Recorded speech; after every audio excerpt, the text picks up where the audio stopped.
Alhamdulillahirabbil alamin hamdan syakirin amin hamdan yuafi ni'amahu wa yukafi mazidah ya rabbana lakal hamdu kama yanbaghi li jalalikal karim wa 'azimi sultanik Allahumma shalli ala sayyidina Muhammad wa ala ali sayyidina Muhammad Allahumma taqabbal ya Allah salawatina wa barakatina ala nabiyyina Muhammad sallallahu alaihi wasallam amin hadiyatan wasilah barakatan rahmatan ya Allah Allahumma inna salamatan fid din wa fil jasad barakatan fil rizq wa tawbatan qabla al-maut wa rahmatan inda al-maut wa rahmatan ba'da al-maut Allahumma ya Allah Allahumma ya Allah bihaqqi sayyidina Muhammad sallallahu alaihi wasallam Allahumma tawwil umrana وحسن أعمالنا وحصل مقاصدنا وأكثر أقوالنا يا الله يا الله يا غني يا الله يا غني يا الله يا غني أغننا يا الله أغننا يا الله أغننا يا الله يا فتاح يا عليم يا فتاح يا عليم اللهم افتح فتوح العارفين اللهم صل صلاة كاملة وسلم سلاما دائما على سيدنا محمد الذي تنحل به العقد وتنفرج به الكرب وتقضى الحوائج والغائب وحسن الخاتم واستسقى الله بوجه الكريم وعلى آله وصحبه ونفس عدد كل معلوم لك اللهم مالك الملك تؤتي الملك من تشاء وتنزع الملك لمن تشاء وتعز من تشاء وتذل من تشاء بيدك الخير انك على كل شيء قدير تولد الليل في النهار وتولد الجنة وتخرج الحي من الميت وتخرج الميت من الحي وترزق من تشاء بغير حساب وترزق من تشاء بغير حساب وترزق من تشاء بغير حساب الحمد لله رب العالمين الفاتحة أعوذ بالله من الشيطان الرجيم بسم الله الرحمن الرحيم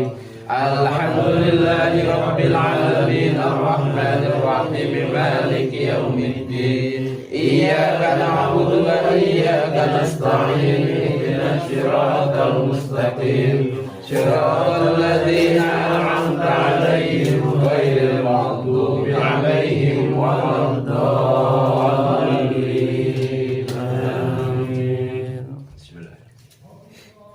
Bapak-bapak yang dimuliakan oleh Allah Subhanahu wa taala, pada waktu yang lalu kita telah belajar surah Al-Quraisy. Kita lanjutkan sekarang surah Al-Fil.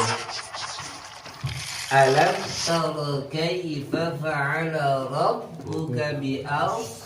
Nah, shotnya seperti itu, manyun dikit. Bi'as. Ya. Ha seperti suara kepedesan atau suara soang.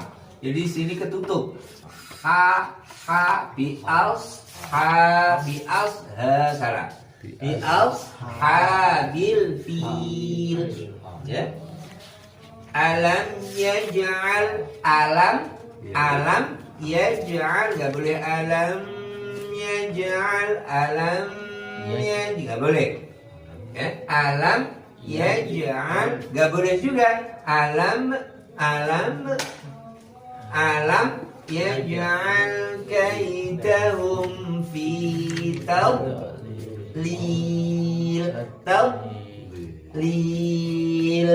Ya, enggak boleh tab, enggak boleh. Fi tadlil. Ya. Yang berikutnya wa'al. Bibirnya manyun, bedakan dengan ketika bibir saya terbuka. Wa'ar. Habis senyum langsung angkat bibirnya. Mencoco kalau bahasa Jawanya. Wa'al. Nah, sama seperti R-nya Malaysia atau R-nya orang Cadel, tapi yang nggak terlalu parah cadelnya. Wa'al, ya. Al sala alaihim tayran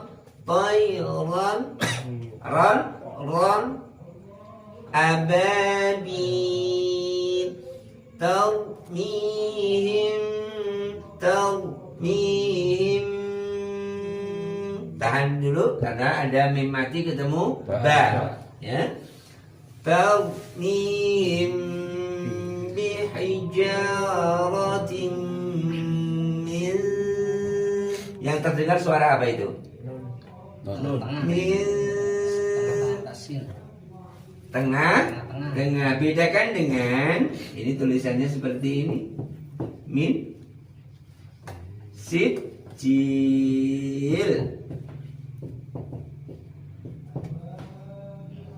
Ada nun mati ketemu sin. Kalau saya baca min sit baru ada desusan. Min sijil. Kalau saya baca ming yang kedengaran suara ang. Nah, ikhfa ini disebut ikhfa awsat. Awsat itu pertengahan antara n sama ang. Dia ada di sini. Ini juga enggak, ini juga enggak. Teknisnya seperti apa? Caranya ketika menyebut huruf ini, dia langsung ke sini. Posisinya kuda-kudanya sudah huruf ini. Min ming. Beda nggak? Beda. Min sijil. Ada sentakannya? Karena di sini ada tasydid. Faja'alahum ka'asfin ma'kul. Baik, kita lanjutkan. Itu cara bacanya demikian. Kita lanjutkan sekarang tafsirannya, ya. Menurut pendapat para ulama. Bismillahirrahmanirrahim. Suratul Fili utawi surah Fil iku makiyatun, diturunkan di Makkah atau kang bangsa Makkah. Berapa jumlah ayatnya? Khamsu ayatin, 5 piro-piro ayat atau 5 ayat. Jadi surah Al-Fil ini 5 ayat. Kalau di sini ulama sepakat bahwa surah tersebut termasuk surah Makkiyah. Dan sepakat jumlah ayatnya. Kalau yang lain ada perbedaan, ada yang bilang Makkiyah, ada yang bilang Madaniyah. Bismillahirrahmanirrahim. Alam tara, apakah kamu tidak melihat? Apakah kamu tidak melihat? Istifhamu ta'ajibin. Ajaba yu'ajibu.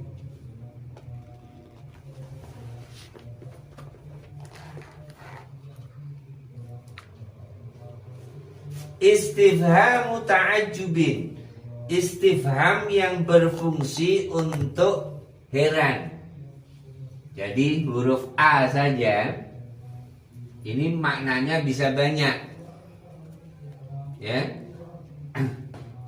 Ada A yang berfungsi untuk nanya doang.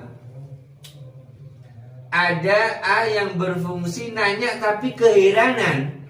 Artinya keheranan itu nanya heran gitu loh. Kok sampai ada begitu? Emang begitu? Nah, masa iya sih? Apa kamu gak melihat? Nah, model pertanyaan seperti itu tidak perlu jawab. Misalnya, bapak lagi marah sama anaknya.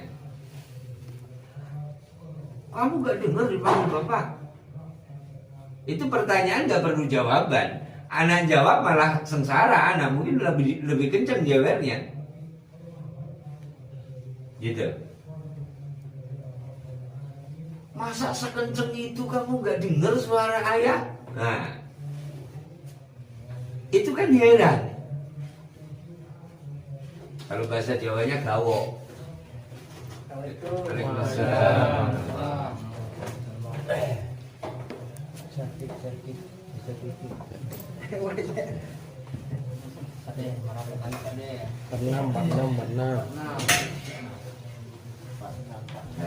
Belum pelan sementara. Minggu depan insya Allah mudah-mudahan sudah enggak kita di depan sini lebih leluasa. Jadi istifham ta'ajjub, ya. Ai a'jaba.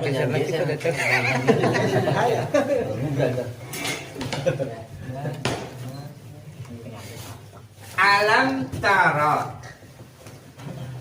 apakah kamu tidak melihat? Nah, pertanyaan ini apabila yang bertanya adalah Allah, yang keheranan adalah Allah, yang bermaksud menggugah, nyentil, menyindir manusia. Jadi tidak perlu ada jawaban. Apa yang dilihat? Kaifa fa'ala rabbuka bi ashabil fil. Bagaimana tindakan Allah terhadap ashabil fil. Ashab itu pasukan tentara bergajah.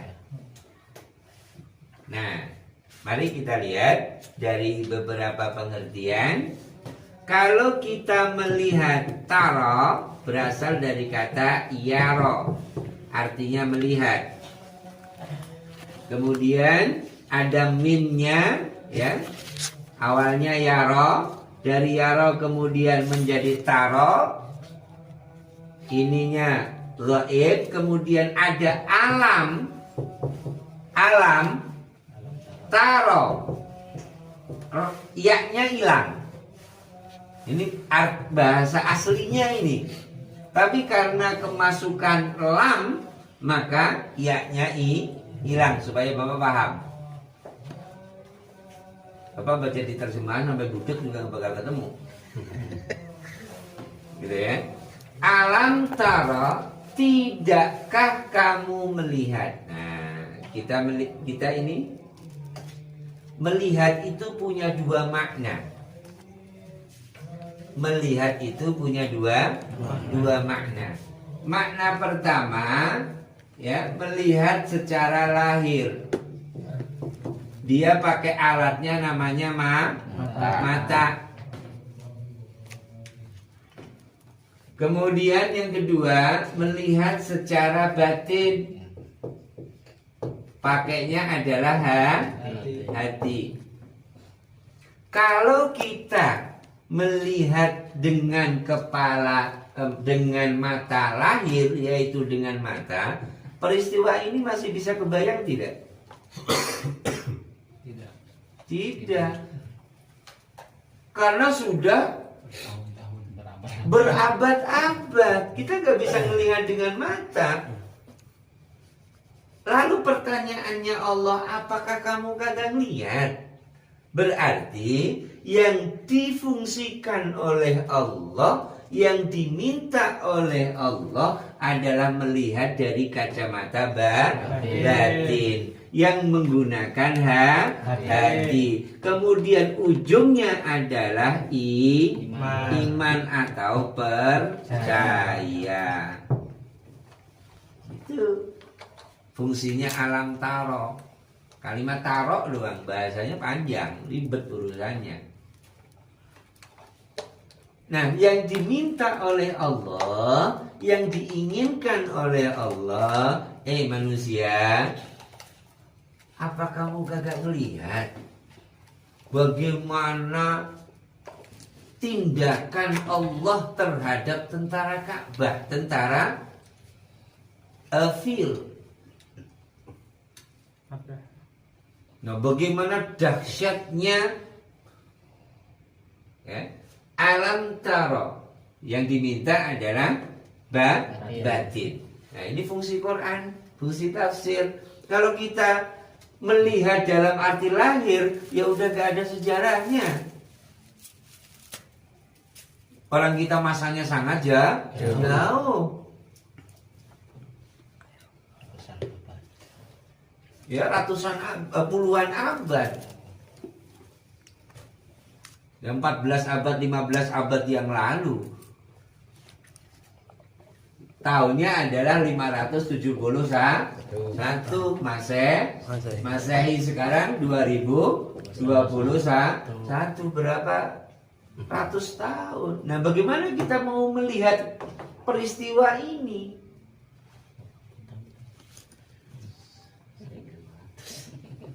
Ya kan? Nah, tentunya yang dimaksudkan melihat di situ adalah pakai batin, yaitu dengan hati. Apa yang harus kita imani? Apa yang harus kita percayai daripada surah Al-Fil ini? Jawabannya adalah kaifa fa'ala rabbuka bi ashabil fil. Kaifa, bagaimana? Ini sudah. Sekarang kita kaji fa'ala.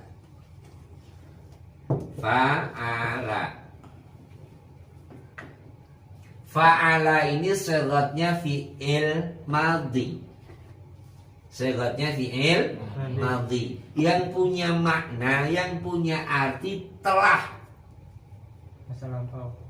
Ya, masa lampau. Jadi fi'ilnya fi'il. Nah, ini fa'ala. Ini fa'ain lam. Cuman ini fa'ala, ini fi'il. Andai kata ini nggak ada, gitu ya. Nah, ini nggak ada, Bapak akan baca sama.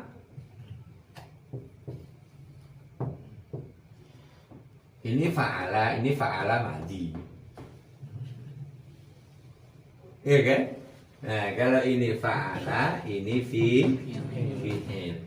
Fi'il madhi itu fi'il yang kata kerja, ya, kata kerja, tindakan yang memiliki makna, memiliki waktu, telah terjadi. Berarti ini telah mengerjakan, telah mengambil tindakan. Bagaimana? Apakah kamu tidak melihat bagaimana tindakan Tuhanmu? Fa'ala, tindakan, Rabbuka, Tuhanmu, dalam hal ini Allah, bi ashabil fil, terhadap ashab, tentara gajah. Nah, fa'ala itu kalau Allah yang berbicara, kalau Allah yang menyampaikan, berarti fa'ala di sini bukan bekerja. Artinya sebenarnya fa'ala itu bekerja. Ya. Tapi ketika itu Allah yang menyampaikan, bukan bekerja lagi, tapi memiliki makna hukuman atau sanksi. Yang benar begini atau begini, supaya Bapak paham bahasa. Yang atas atau yang bawah? Yang atas. Bacanya sama apa beda? Sama. Artinya sama apa beda? Kalau bahasa Indonesia antara ini saja punya arti yang berbeda, apalagi bahasa Arab. Itu yang ingin saya sampaikan. Kalau sanksi yang pakai NK itu artinya hukuman, kalau sanksi yang pakai NG itu ragu. Bedanya dekat apa jauh? Jauh. Gitu. Ya. Kalau ini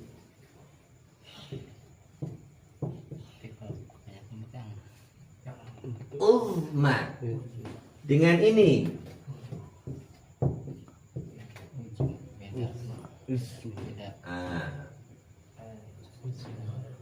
ini sama ini uzma dengan uzma bisa kemana-mana artinya. Yang satu agung, yang satu azm. Bisa berarti niat, bisa berarti sesuatu. Kalau azm beda dengan ini.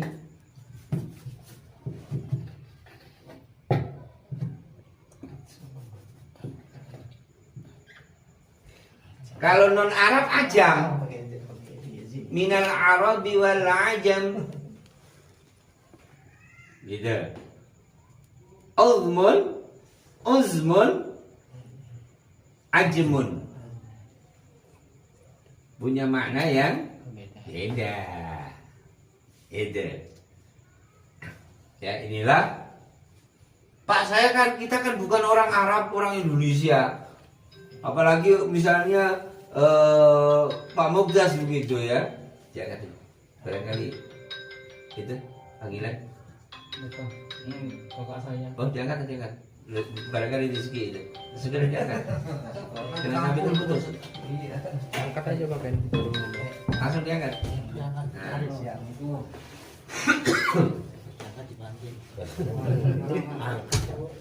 Kan udah diangkat. Ngomong dulu. Ngaji lagi. Jawa apa? Iya.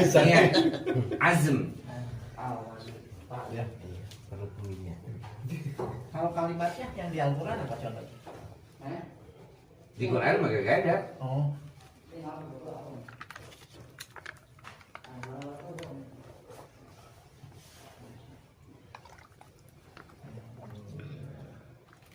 Ya, jadi sesuatu hal yang memiliki pengertian yang berbeda antara huruf demi huruf susunan itu.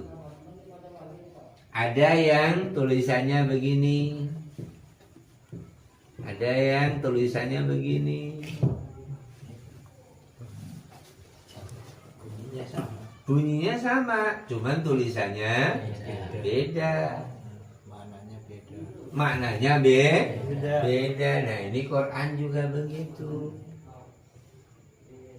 Makanya di sini Quran jangan otodidak. Orang sekarang belajar Quran otodidak. Alat lebih canggih lagi, pulpen ditunjuk bisa bunyi. Jadi yang ngaji bukan mulutnya tapi kok pulpennya.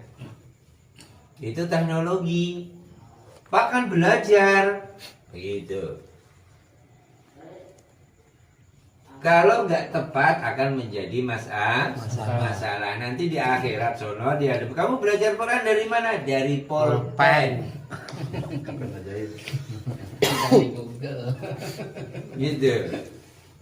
Apalagi sekarang Syekh Google dan Syekh YouTube luar biasa. Gitu ya. Orang di rumah baik tiba-tiba keluar begitu, jadi seperti lebih alim daripada guru-guru kita. Mudah omongannya salah, omong yang lain, tindakan orang lain itu nggak benar.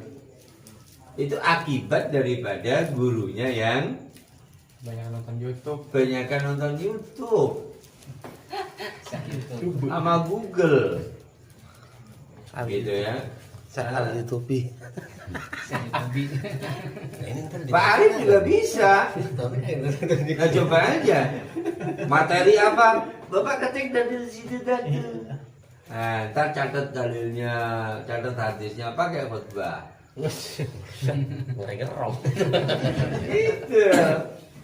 Nah, sekarang orang banyak materi dari sana. Emang dari situ.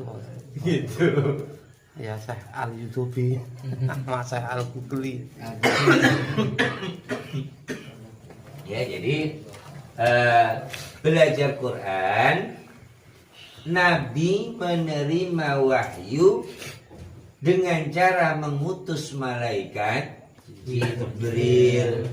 Kira-kira kalau Allah mau, bisa nggak itu Allah ngasih mimpi ke Nabi? Bisa. Bisa kan? Dan itu sangat mungkin. Ini wahyu pertama dikasih mimpi aja Nabi. Gitu. Tapi tidak. Nerima wahyu langsung dari malaikat Jibril, berhadapan langsung. Nah, ini mengambil pengertian bahwa orang dalam mengkaji Quran, mengkaji ilmu agama, langsung kepada sumbernya, yaitu manusia. Itu. Kaifa fa'ala, bagaimana hukuman atau sanksi dari Allah Subhanahu wa taala terhadap tentara gajah. Siapakah tentara gajah itu? Nah, nih perhatiin nih. Huwa Mahmudun. Namanya adalah Mahmud. Cakep gak tuh namanya? Cakep. Cakep namanya. Orang sekarang pada ketipu oleh nama, ketipu casing. Namanya cakep. Jadi kalau Bapak ini satu tentara, seorang tentara, panglima, ya, panglimanya angkatan bersenjata gajah. Itu namanya Mahmud. Tapi nggak pakai kumis. Ya, si Mahmud gitu ya. Mahmud. Mah pakai ha, mah. Kalau Mahmud nanti beda lagi pengertiannya. Mahmud. Mahmud berarti mamahmu muda. Ribet urusannya kalau udah begitu. Mamah tua aja belum punya mereka. Gitu. Mahmud. Ini panglima tentara gajah. Namanya cakep. Sangat islami. Kedengarannya Islam banget. Nah, sekarang orang pada berlomba-lomba ngikutin nama Arab. Bahasanya ke Arab-Araban. Ya, contoh Abi, misalnya begitu saya sendiri Abi Lubabah. Kan ada tuh yang begitu. Toko-toko ya, Abi siapa? Kelihatan Islami banget. Abu Hafiz. Ya, misalnya Abi Hafid, Abi macam-macam. Berarti Bawi. Gitu. Sampai tokonya dinamain begitu. Ya. Akan tetapi belum tentu mencerminkan Islam. Kita tertipu oleh nama itu. Provokator pasal. Kita tertipu oleh casing, kita tertipu oleh nama, gitu. Kalau sudah pakai jubah, pakai gamis, pakai sorban, itu orang alim. Masih alhamdulillah sih, begitu ya.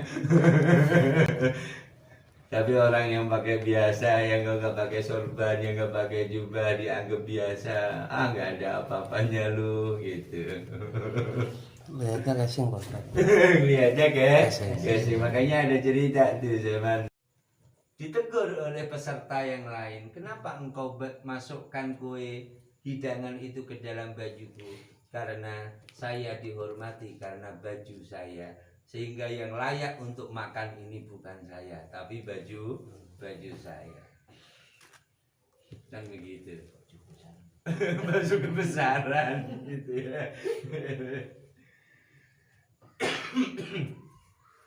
Wa huwa mahmudun wa ashabuhu, yaitu Mahmud, si Mahmud dan bala tentaranya, si Mahmud dan konco-konconya. Siapa? Si Mahmud itu Abrahatin, yaitu seorang raja, anak buah dari Raja Abraha. Siapa Raja Abraha? Mulkul Yamani, raja dari daerah Yaman. Jadi presiden negara Yaman itu Abraha. Punya panglima namanya Mahmud. Daerah kekuasaan daripada Abraha adalah Yaman dan Wajisyah. Daerah-daerah situ juga, pokoknya sebelah sono Lemah Abang. Condet ya.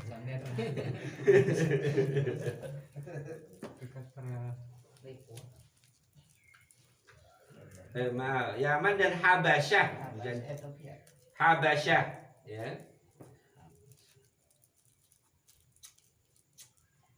Habasyah. Di Quran saya ada titiknya, ini salah cetak. Apa yang dilakukan oleh Abraha? Nah, gitu ya. Ceritanya ini cerita zaman dulu kalanya. Cerita zaman dahulu kala sebelum Nabi diutus jadi Rasul. Ini ceritanya Allah ingin menyampaikan, karena Nabi belum lahir. Pada saat terjadinya penyerangan tentara gajah yang dikomandani oleh si Mahmud itu tadi, anak buahnya Abraha, itu kan Nabi belum lahir. Makanya kelahiran Nabi disebut tahun gajah, kan begitu. Jadi Nabi kan belum tahu nih ceritanya. Allah ceritain dah tuh kepada Nabi. Khitabnya adalah kepada Nabi, akan tetapi pelajaran yang diambil adalah untuk kita umatnya Nabi. Apa yang dilakukan oleh Abraha? Bana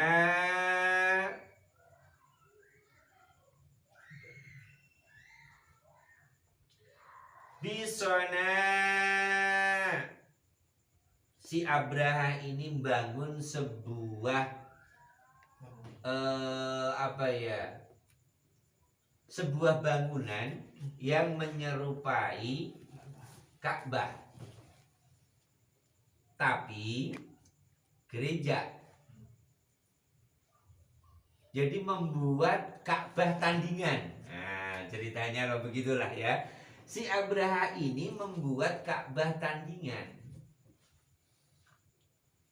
Kanisatin liyang sarifa ilaiha, untuk menyaingi Ka'bah.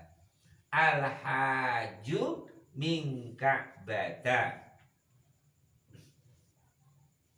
Kanisah tersebut dibangun oleh si Abraha, ya, sebagai tempat ziarah. Haji itu artinya ziarah, ya, sebagai tempat ziarah. Jadi ziarahnya itu jangan ke Ka'bah semua, kali-kali kayak ke gua gitu, ke bangunan gua gitu loh maksudnya.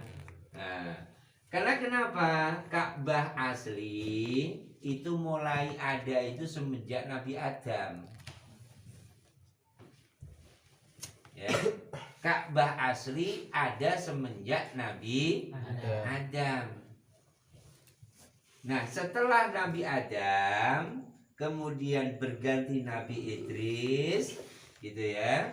Kemudian berganti Nabi Nuh. Ibrahim dari Idris ke Nuh itu loh. Jauh. Gitu ya. Nabi Idris, habis Nabi Idris, Nabi Nuh. Nah, setelah Nabi Nuh ini Allah ngasih bencana kepada Nabi Nuh dan umatnya. Yang iman selamat, yang enggak iman binasa. Acak-acakan dah tuh. Nah, ini kena dampaknya Ka'bah ini. Jadi acak-acakan kemana-mana batunya. Kemudian oleh Nabi Ibrahim ini ditata ulang dari batu, ini batu 1, batu 2 ditumpuk oleh Nabi Ibrahim, dibantu oleh putranya yang bernama Ismail. Nah, Ismail ini ceritanya karena masih kecil, belum terlalu besar, tidak sempat untuk menyelesaikan bantuannya itu. Hanya 1, 2 diangkat. Nah, batu yang telah berhasil disumbangkan oleh Nabi Ismail disebut dengan Hijir Ismail. Begitu. Ini hasil karyanya sebagai apa? Sebagai bentuk penghormatan, sebagai bentuk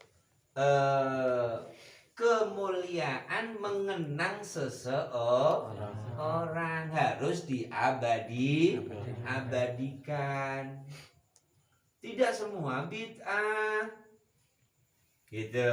Sekarang karena orang sudah lupa baca sejarah, sehingga kalau enggak seperti itu bid'ah. Karena Presiden Soekarno itu berjasa di saat kemerdekaan, untuk mengenang jasa-jasa Soekarno, disematkanlah satu monumen, satu bangunan, satu tempat yang bernama Soekarno Hatta. Ini loh. Bisa jalan, bisa gedung, bisa airport misalnya. Kan begitu. Nah, kemudian sama dengan kita juga. Untuk mengenang itu muncullah acara haul. Kan begitu. Jadi haulan itu ada sejarahnya. Coba kalau Bapak pernah belajar tentang haji atau pernah pergi haji nih, gitu ya. Antara sofa atau sa'i. Sa'i itu lari-lari kecil antara sofa, marwah. Ada sejarah apa di situ? Siti Hajar mondar-mandir nyari air. Untuk menghormati Siti Hajar, perjuangannya seorang ibu nyari air untuk anaknya. Dan ini seorang anak itu nantinya akan menurunkan satu makhluk yang paling mulia, yaitu baginda Nabi. Ini paling itu adalah Muhammad. Di sininya adalah Ismail. Untuk dari sini mau menuju ke sini itu luar biasa. Nabi yang paling mulia, makhluk paling agung lahir dari keturunan Ismail. Nah, ibunya dikenang. Makanya jangan suka ngelupain sejarah temen. Jangan suka melupakan jasa orang lain. Oh dulu saya pernah dibantu sama ini, oh dulu saya pernah dibantu sama ini, gitu loh. Kacang lupa kulit. Nantinya jadi kacang lupa kulitnya. Itu kadang-kadang pinter gitu. Kadang-kadang. Iya. Gitu. Kalau bahasa Jawanya kacang lupa lanjaran. Gitu. Ya, jadi ini adalah peristiwa-peristiwa itu ya, seperti Sofa Marwa Sa'i, kemudian korban, apa lagi Pak Syarif? Melontar jumroh. Melontar jumroh adalah sebuah kenangan, sebuah sejarah untuk mengenang bagaimana proses Nabi Ibrahim digoda oleh setan agar tidak memenuhi perintah Allah untuk menyembelih Ismail. Dan kenapa harus ada 3 jumrohnya? Ada ula, ada wusto, ada jumroh akobah. Pertama yang digoda Nabi Ibrahim karena kesel banget itu diledek mulu, dilempar, ditimpuk pakai batu kena matanya. Wah, gak berhasil goda Ibrahim. Wah, barangkali istrinya sama juga begitu. Udah digoda gak hasil, ditimpuk pakai batu. Wah, ini ibunya, bapaknya kagak hasil, ibunya ada. Wah, ini bocah nih, gua goda, kena dia. Sama Nabi Ismail, waktu itu belum jadi nabi, masih Ismail, ditimpuk lagi sama batu sehingga 3 kali. Itu kabur kalau dengar azan. Setelah la ilaha illallah balik lagi, racun gua udah hilang. Waduh. Gitu ya. Nah, ini adalah sejarah. Nah, Allah ingin mengungkap bagaimana tindakan Allah, bagaimana sanksi yang Allah berikan kepada Mahmud sebagai panglima dari Abraha dan bala tentaranya. Nah, ini harus dengan hati karena apa yang terjadi itu sungguh luar biasa. Akal manusia tidak bisa nalar. Akal manusia mentok. Cuman batu ini sebesar apa batunya? Sebesar kacang tanah, bukan kacang mede. Kalau kacang mede kegedean. Ini kacang tanah, ya. Kalau di dalam penafsiran Imam Jalalain seperti kacang adasah dan kacang hamsah. Ini kacang yang ada di Arab. Kalau kacang yang ada di rumah beda lagi. Kacang-kacangan. Pernah lihat Kacang jauh banget begitu ya. ngantuk. Untung gak dapat dit. Sabar. Udah paling sama. Nah, Ka'bah ini jadi pusat ziarah. Nah, Abraha ceritanya karena setelah orang musim haji, musim umroh itu makmur, sambil dagang macam-macam dah tuh, sukses, berhasil. Nah, di daerah Ethiopia, Habasyah itu luar biasa, kering, tandus, kerontang, paceklik. Nah, dia pengen mencoba membuat sebuah kreasi tandingan dari Ka'bah. Dia membuat gereja tapi bentuknya Ka'bah gitu. Nah, biasa kalau ada orang yang sukses pasti ada yang iri, itu biasa, jangan heran. Dari dulu berarti. Udah dari zaman Kalau di Jawa mah asura enak sampai sekarang juga begitu gitu. Artinya apa? Gitu. Kalau zaman dulu itu anjing itu nggak enak dimakan, sampai sekarang yang enak dimakan itu ya begitu. Zaman tiba helak nanti gitu. Tiba reto. Ya, jadi kalau ada orang sukses, orang berhasil, kemudian ada yang ngiri, itu biasa gitu. Supaya orang itu nggak bisa naik lebih tinggi lagi jabatannya, itu udah biasa. Kalau Bapak di perusahaan ada timbul kemudian persaingan organisasi tandingan, muktamar misalnya, ya begitu. Pecah kongsi, ya. Bikin grup baru, ya udah biasa yang begitu-begitu. Emang sudah dari sononya begitu. Buat rame-rame donyo. Jadi buat supaya dunia itu rame gitu loh ya. Jadi membuat sesuatu tandingan. Nah, inilah yang dilakukan oleh Abraham.